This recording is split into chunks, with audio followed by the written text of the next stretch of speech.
Thank you. Well, first off, let me thank everybody for coming tonight. And a special thanks to Jennifer Hickok, school superintendent, for letting us use the gym here and to have this meeting. Thank you. So it's nice to get everybody together where we have rooms where we can all have it. And we'll have public discussion after we discuss a little bit about the reason for the meeting. Tonight, Sharon Clements, the Stillwater Conservation District person that we've been working with, has got these grants. It's totaled over $700,000 to harden the riverbank from basically the river bridge up to past Magdalena's property. And part of that, if you look at your map, it has to do with extending the river back out to pre-years. So Mike gained about, Mike Fentman gained about 80 feet. That'll taper up according to how much property they've lost. The good thing is once that's done, then when you go down and look, there's a building that's got about 1 foot, you don't dare step around the corner of the building or you'll fall in there. So it'll help these people along the edge of the river gain some of their property. And with the hardening of the river, it'll prevent us from erosion, keep that away, and hopefully any more high water. I'm hoping that it'll build the banks back up high enough to keep the water in its channel. I can read. I do have, well, we're working with Ian Scott Blaine, he's here somewhere, but he, this project is basically the county project to get this done. Because they've got a lot better resources than the county. Turn it up. Just gotta get closer. Is that better? Yes. I'm not used to the mic. Okay. So we're working with the Stillwater Conservation District. That's Sharon Clements. We're working with Ann from the Cardin County Conservation District and with Wayland Bojo. Now, part of that for everybody here to know is I'm working on a grant. Still, they say it looks good for us to get a little money to go towards this $50,000 that we have to come up with. The town has to come up with $50,000 to pay into this fund so we can get this $600,000 or $700,000 project completed. And doing that has been a lot of back and forth, running constantly. But the only way we get these things done, and Scott knows this, is you be the squeaky wheel. So every time they call and say, we need you here, one of us has got to jump in there. And Scott, back and forth constantly.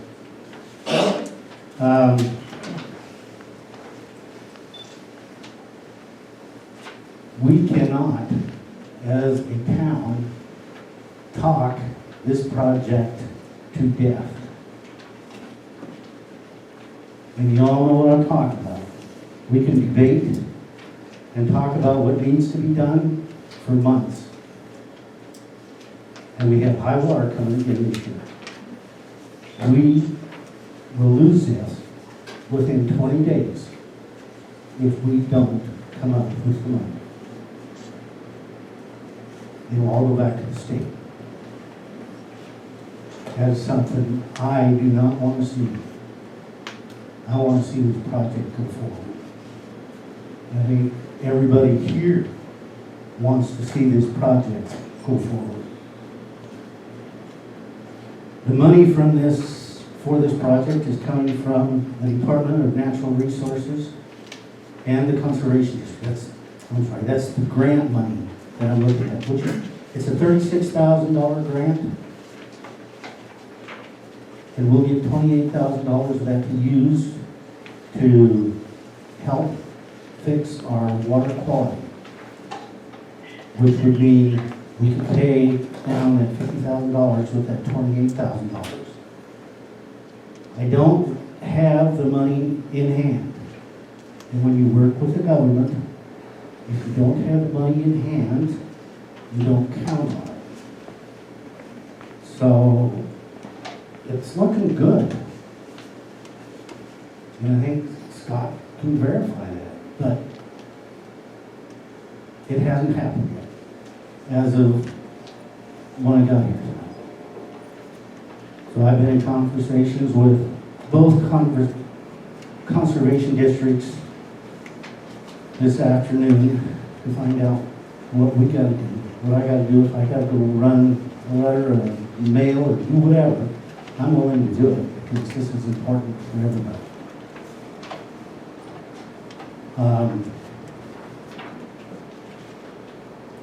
We're going to go ahead, and I got a letter here which had some questions in it the other day from a gentleman, and actually he's in the audience tonight, and I hope you don't mind if I read his questions,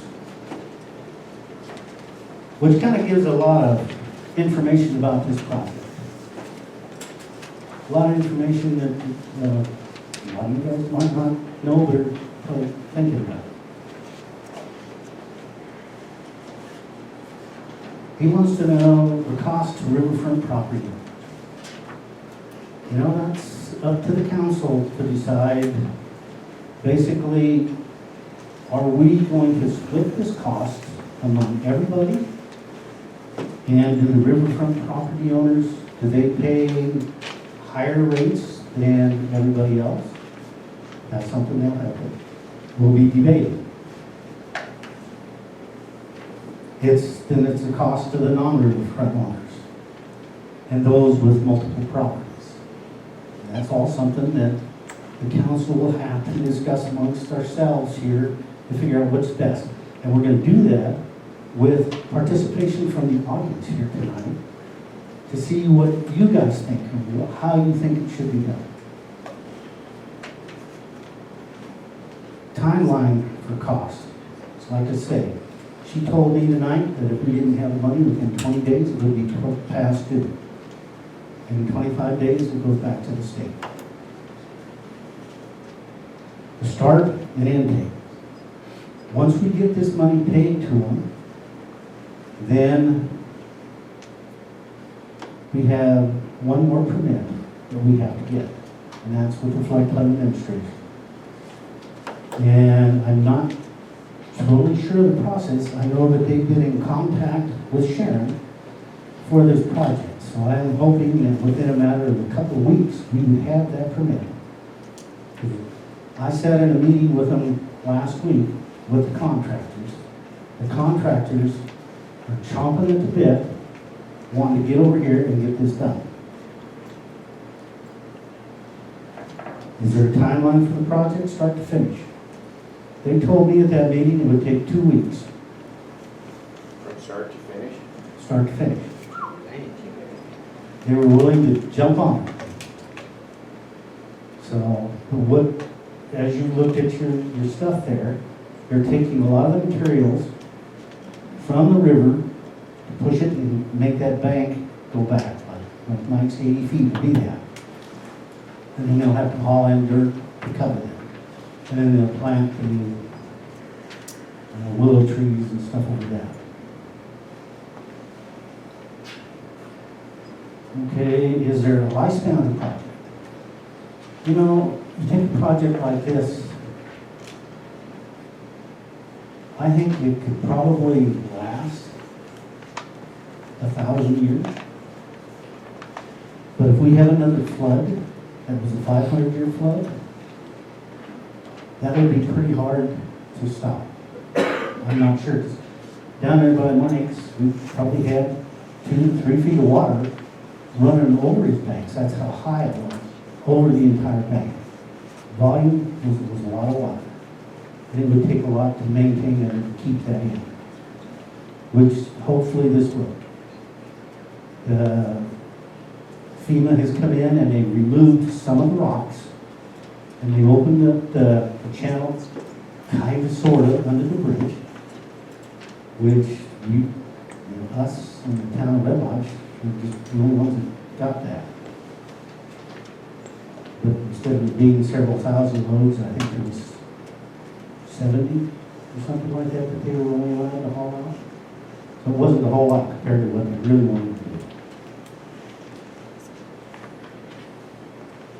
Is there needed maintenance? Maybe to go along and make sure that the topsoil is still there. But this is number 2 riprap that they're going to be putting in, which is a pretty good sized rock. And they have to be placed by someone with the expertise to place that stuff in the right way. So basically, it should look fairly smooth when it gets done. A lot of times they will just dump that in and let the river do its work. They said not this time, because it's too much there. They have to rely on the river to work. So they want them looking good to start with. And who does that? Well, if there's any maintenance to do, it would probably fall within, I imagine, the county or the town or the property owner. More than likely, it'd be the property owner. Be my guess. I believe that. And who covers costs? It'd probably be the property owner. Then there was a thing here of, is there any thought of needing to move the town well in the future? When Mike worked as a public works director here for the town of Fallbird, we were in need of a new city well. He was working when they drilled and put in our new city well down there, I think for about 100 feet from our old well, because there was no spot that they could economically drill a well for the town of Fallbird. Mike and I were just discussing, and I think he said it would probably cost us, and I can believe this, $1 million to drill one well up in the hills here closer to the water tank. The town of Fallbird doesn't have that kind of money. And it'd be pretty tough to come up with. As you can see, it's tough to come up with this. So we don't plan on moving the wells. However, if we don't do something, we're going to lose them. I think another problem with the wells is none of them produce enough water. Didn't have the capacity to run the town. Well, and that's a lot of it. Yeah, that was the big issue. There is no place in town That produced enough. that we could drill that would produce enough water or quality, or good quality water. Even if you could find it where it would get water, you couldn't find it where it was good, where it would pass the inspection. There is no place. We checked all over on the east side of town, we checked all over on the west side of town, trying to find, going through the geological surveys and everything, and there is no place that has the capacity of water that the town would need. Okay, so that's, drilling another well is pretty much out of the question for us.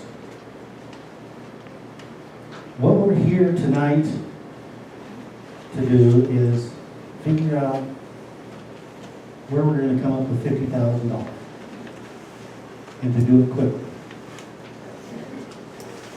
So that's what we had a best case.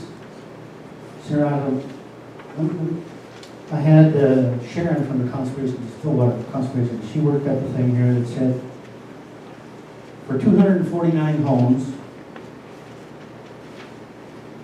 it would be $200.36 for every homeowner. Through the course of the year. One time. Well, if you want to do it one-time payment, that's what it would be. If it was broke down into 12 months, it would be $16.70 payment every month for 12 months. I gotta let everybody know that if we do that, then that's a rate change, which has a whole different process to go through for the city to do. Is that just a one-year shot, then it's done? 1 year shot and it's done. And the worst case scenario, and here the best case, is if we get this money, the $28,000 from them, then it would be $87.59 per household, or $7.30 a month for 12 months. So my question is, if we raise the rate, you'll use that rate as a loan to get the money in advance, because Exactly. you only have the 20 days. Exactly. Yeah. Yeah. We have less than 20 days. We're late if it's 20 days. So let's go ahead to the council. Would you like to, what's your thoughts and ideas? Tammy?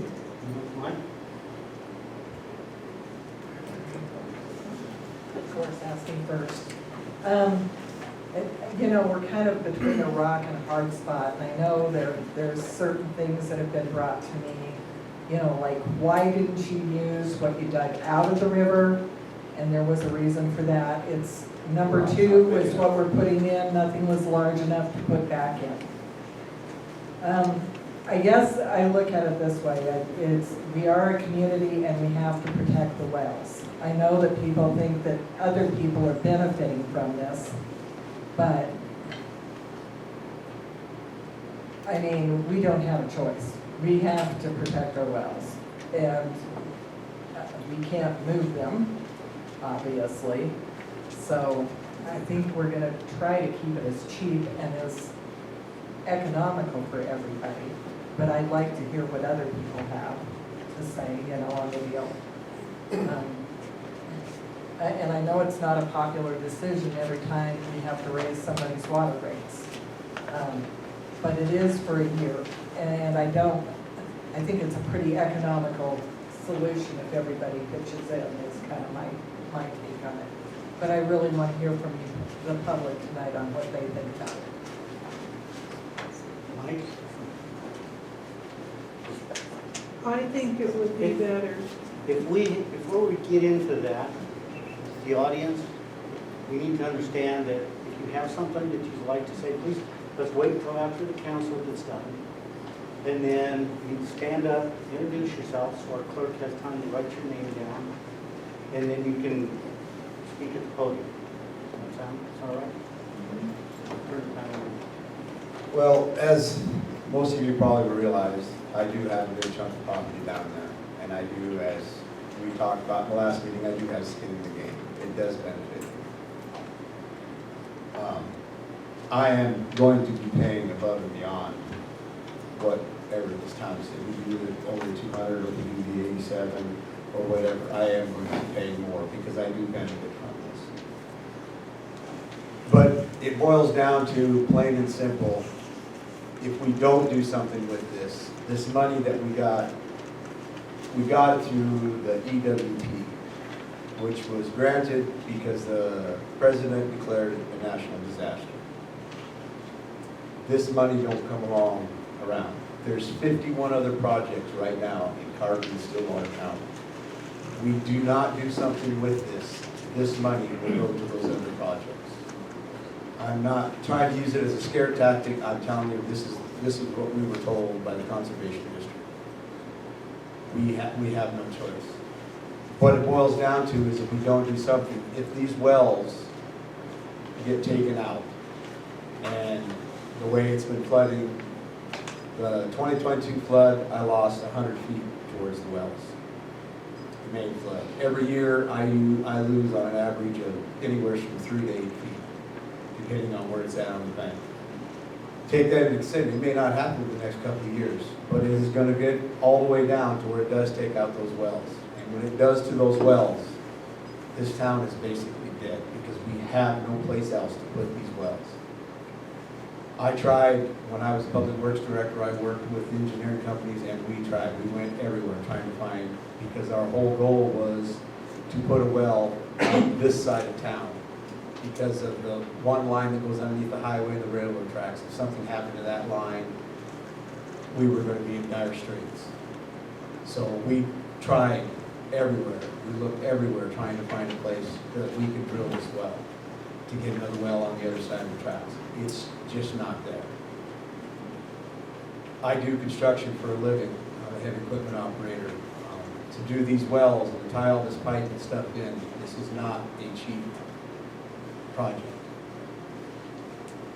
So it would benefit us if we take advantage of this now, because this money will not come along again for quite a while, if ever, due to the nature of the thing, unless, Lord forbid, we have another 500-year flood. But so, with that being said, I agree with Tammy though, we do need to hear the public opinion, because we do serve you.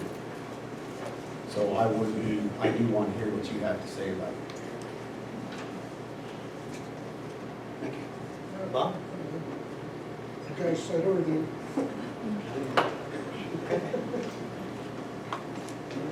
Scott, would you have anything to add, Scott? I think the only thing I would add is, and Amy's here from the Carbon County Conservation District, and Clinton Besick also. I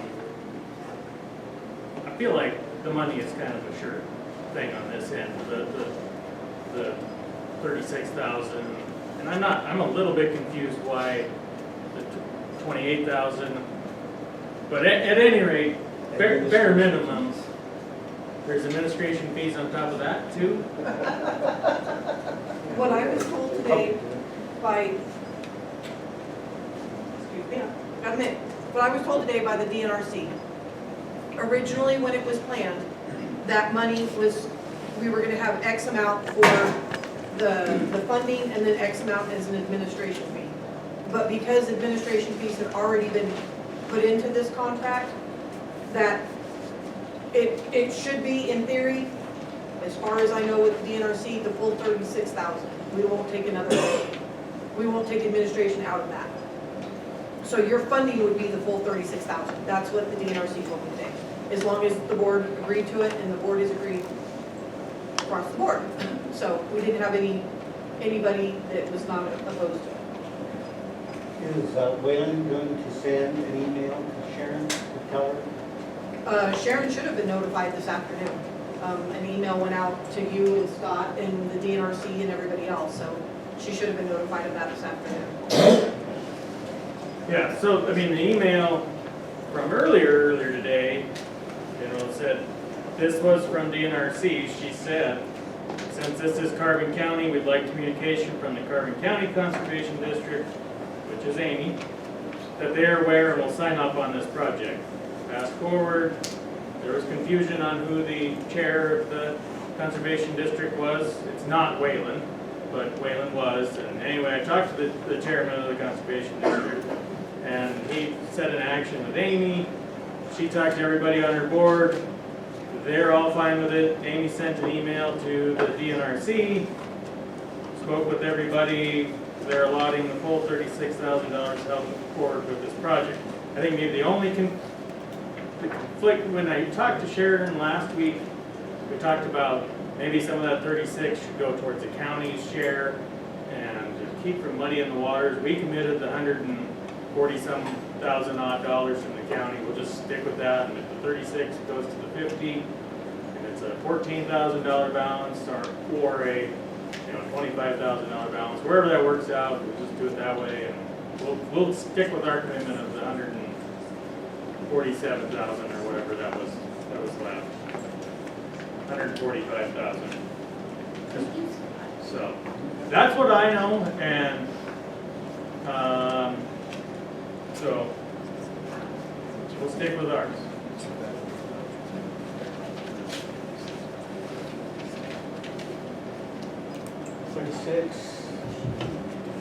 Now, at the last meeting, we had discussed the city putting in some funds to this. And I know that the city we could probably put in about 15,000. But is that something we want to look at? And it's not that we have spare money on gambling, that we're not gonna have as much trouble as we've had in the past. Because every water break we have costs us between $15,000 and $16,000. So if we get lucky and we don't have any water breaks and have to use that money, then we'll check. The only way we know is we have to wait until end of the year budget to figure it out. So we could use that, but that's something they're getting council.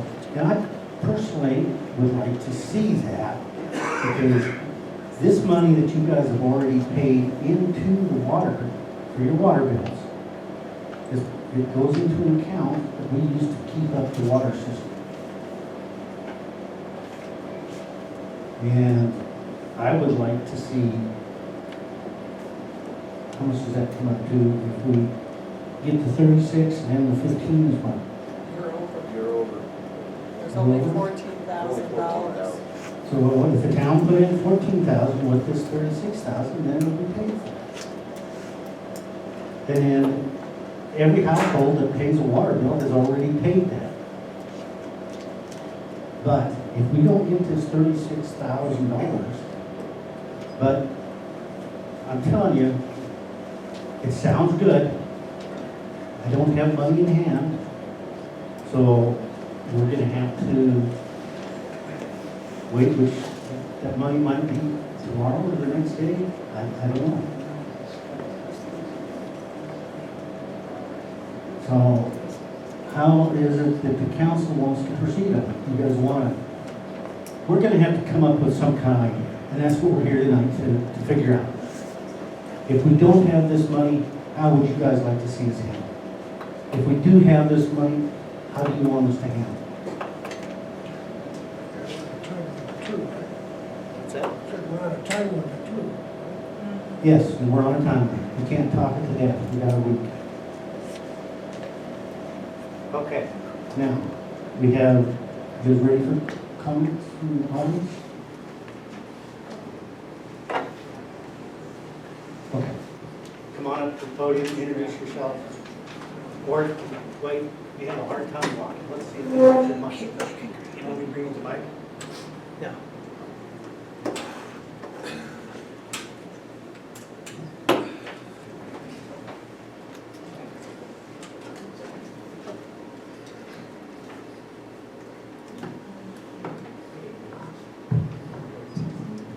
We're on. Okay, my name is Karen Tycrow, and I moved here from Hardin. I've been here for over 20 years, and I've been through floods. And there's a lot of farmers that work hard for their land, their animals, their hay, everything. I'm thinking this is a small enough town, we should all pull together. You know, I'm willing to scrape up $200 one time. It's better than what I heard, 3 or 4 people splitting the 15,000. To me, that's a hardship on somebody trying to make ends meet. I mean, it really is.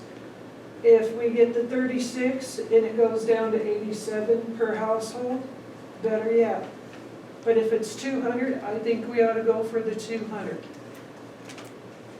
Because it's a lot easier for a person to dig up 200 than 16,000 and have to take a note and put interest on it. That person takes a hardship, and whatever cuts they have to make per living that year or so on. So I move we make the 200 per month. For a year. For a year. For the year, excuse me. Other individuals would pay so much a month. I mean, that would be better. Because it's a small enough town, we could pull together and save our water well. and then build up the kitty again Okay. for the city. I mean, that's the way it sounded to me. When I went home and divided it for 3 people on that money, I was flabbergasted. That's a lot of money for one family to pick up, especially if they're farming and have to pick up a side job. Or retired. Yeah, or retired. But 200 for a one-time thing, that's better than 16,000. I did the math. So I'm agreeing with the one-time for 200. Okay, thank you. Another thing that I'd like to bring up now, and of course, if this money, now, Mike said he was willing to contribute more than his share. So if we have enough people putting in more than their share, it cuts down the total amount to where it would be less. So, you know, like if Mike, instead of 200, put in, say, 5,000. And that would cut from 50 to 45. I No, like I'm sorry. plan, I like Come on up plan, and, but where you pay $16 more It's hard. for a year. It's hard for her.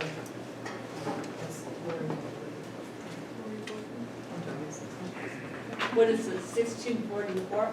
I would like to vote to pay that per month for a year to help everybody out.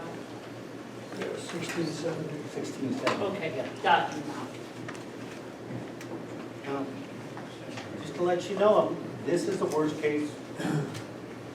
This is a worst case scenario. We had to come up with a $50,000 from everybody in town. That's what it would be. So, do we have any other comments?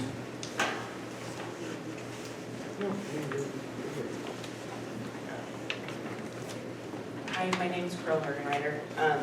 I guess as a public comment, I would like to suggest that as a council, it doesn't matter worst case scenario or whether the town would like to float the bill. You have low-income families. Most of those low-income families need to report a change in their utility bills to qualify for their food stamps, which depends on how much they're paying. If you're going to infect a one-time payment of $200 for somebody who makes $930 a month and has to pay rent and their bills and do groceries, that $200 payment can't be expected, and an unexpected bill like that can royally screw somebody's out. 1670 a month is doable. However, but what I'm saying is if you guys are gonna do that, you should issue a letter printed out to each household. You don't know how many are in income. But here's my thing. If you post it at the post office, right, or you post it at the town hall, you're missing out on those individuals who rent, which has been approached to the council before. So what I'm liking to say is we've done it before when it's been a mass notice for those individuals. There's individuals in the town that don't have access, right, or don't come up or don't use the post office. I personally am a renter. There's no reason for me to cross the other side of town unless I want to